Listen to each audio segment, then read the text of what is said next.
Et salut! Alors, est-ce que tu aimes ce que tu fais dans la vie? Tu sais, quand on utilise le verbe faire, qu'est-ce que tu fais? Et qu'on ajoute dans la vie, c'est souvent pour parler de ton métier. Donc, qu'est-ce que tu fais dans la vie? C'est un synonyme de quel est ton travail. Ce qui est, je pense, un peu vrai dans beaucoup de cultures, quand on te dit qu'est-ce que tu fais dans la vie, c'est pour parler de ton travail. Les gens pensent qu'ils sont leur travail, qu'ils sont ce qu'ils font. Ce que je comprends tout à fait. Même si peut-être certaines personnes travaillent juste pour manger et vivre et trouvent que la chose importante qu'ils font à côté, c'est peut-être être artiste, dessiner des choses, faire de la musique, je ne sais pas. Mais la question était, est-ce que tu aimes ce que tu fais dans la vie? Je pense que c'est une question intéressante. Est-ce que tu aimes ce que tu fais? Je dis souvent que je fais partie d'une minorité parce que c'est rare, je crois, d'aimer ce qu'on fait dans la vie.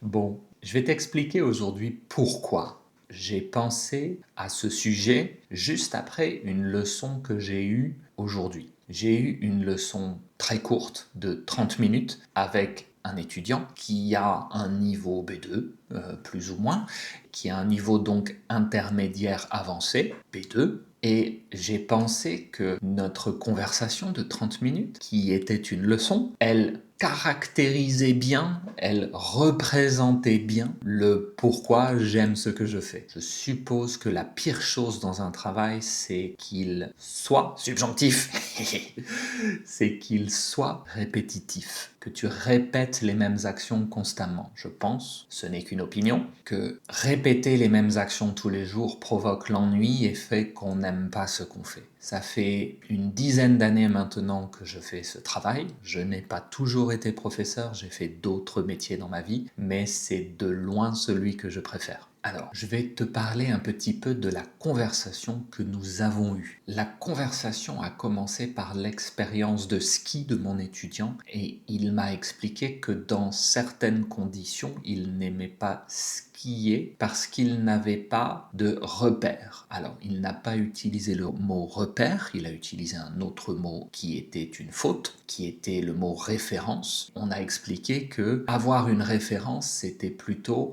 abstrait, c'était plutôt quand quelqu'un a prouvé quelque chose, tu fais référence à cette personne pour expliquer que c'est lui qui a dit ça et qu'il l'a déjà prouvé. Donc j'ai expliqué d'abord le mot repère, qui est un point dans l'espace qui nous permet de savoir où on est. Bien sûr, quand on parle du mot repère, on va parler du verbe se repérer. Si je me repère ou si j'ai du mal à me repérer, eh bien ça veut dire que je vais me perdre facilement. De là, simplement le mot repère, on part sur se repérer, puis toute une conversation sur l'utilisation des GPS. Tu sais, les petites machines dans la voiture, et du fait que moi, par exemple, j'utilise un GPS aussi sur mon vélo. Pourquoi j'utilise un GPS sur mon vélo? Parce que ça me fatigue de me repérer quand je fais du sport. Je préfère profiter du paysage et ne pas être forcé de me repérer.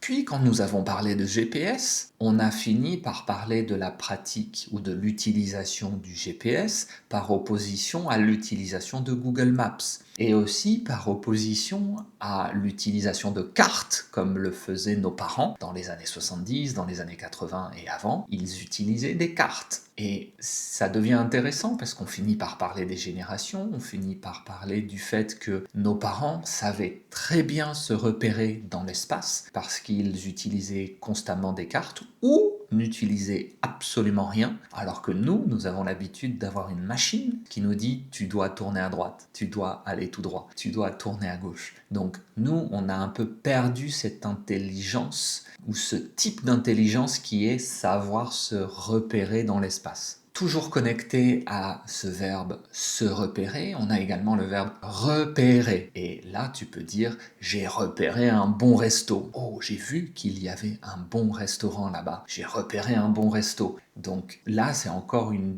variété de vocabulaire en plus. Cette discussion de la différence de compétences entre les générations, qui était à la base connectée à l'espace, aux cartes, à Google Maps, au GPS, ça nous a emmené vers une autre conversation qui est qu'est-ce que chaque génération apprend ou n'apprend pas. Et on a parlé d'études scientifiques qui ont montré que les générations des années 70 et 80, voire jusqu'à un certain point des années 90, jouaient à des jeux vidéo très différents des jeux vidéo d'aujourd'hui. Pourquoi étaient-ils différents? Parce qu'on jouait à des jeux où on était dans un grand monde, mais on n'avait pas nécessairement une carte qui nous permettait de nous repérer. On n'avait pas nécessairement une aide ou une voix dans le jeu qui nous disait où on devait aller. Donc les jeux nous forçaient aussi à nous repérer dans l'espace. On a particulièrement parlé du jeu Zelda, qui est un grand classique où on explore des mondes, que ce soit en 2D ou en 3D, et on devait vraiment mémoriser où on pouvait trouver certaines choses pour pouvoir évoluer dans le jeu. Savoir se repérer dans l'espace, ça nous amène à un autre sujet. Les jeux de cette époque nous forçaient à échouer. Le grand classique, c'est les vieux jeux de Super Mario. Je ne sais pas comment sont les jeux de Super Mario aujourd'hui, mais les vieux jeux de Super Mario auxquels je jouais quand j'étais petit, on perdait constamment. On mourait tout le temps. On avançait un peu, on mourait. On avançait un peu plus loin, on mourait. On avançait un peu plus loin, on mémorisait ce qu'il fallait faire à chaque étape et progressivement, on devenait meilleur qu'avant et on savait comment réagir à cet instant précis dans le jeu. Les anciens jeux, et là ce n'est pas moi qui le dis, vraiment c'est basé sur une étude scientifique, ils nous forçaient à apprendre la patience parce qu'on devait perdre beaucoup de fois pour apprendre.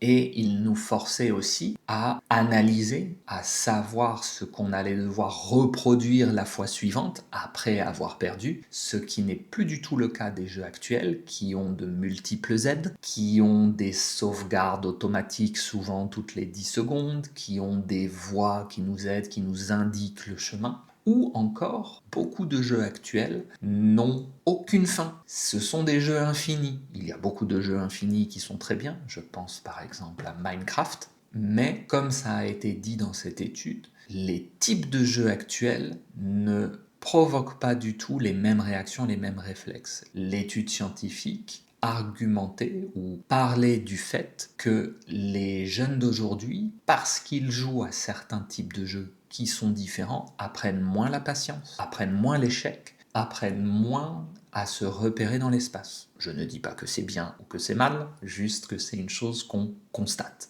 Une fois qu'on a parlé de ce souci ou de ce sujet des jeux vidéo qui ont changé et des différentes générations, de leur réaction dans la vie parce qu'ils ont pris l'habitude avec certains jeux, eh bien on a parlé de l'entreprise Nintendo parce que cet étudiant et moi sommes tous les deux papas et on était d'accord pour dire que s'il y avait une console à laquelle on pouvait autoriser nos enfants à jouer, c'était bien la Nintendo Switch, parce que les jeux de cette console sont souvent conçus pour les enfants, conçus pour la famille, ne sont pas faits pour abrutir, rendre nos enfants stupides, abrutir nos enfants. Et donc, quand un jeu est sur Switch, la majorité du temps, souvent, on a plutôt confiance dans le fait que ce ne sera pas un mauvais jeu pour nos enfants. Donc ça nous a amené à l'idée de comment on gère une entreprise. Est-ce qu'on veut gérer une entreprise d'une façon que j'appellerais plus moderne, centrée sur le profit, gagner de l'argent immédiatement, ou plutôt est-ce qu'on veut gérer une entreprise à l'ancienne?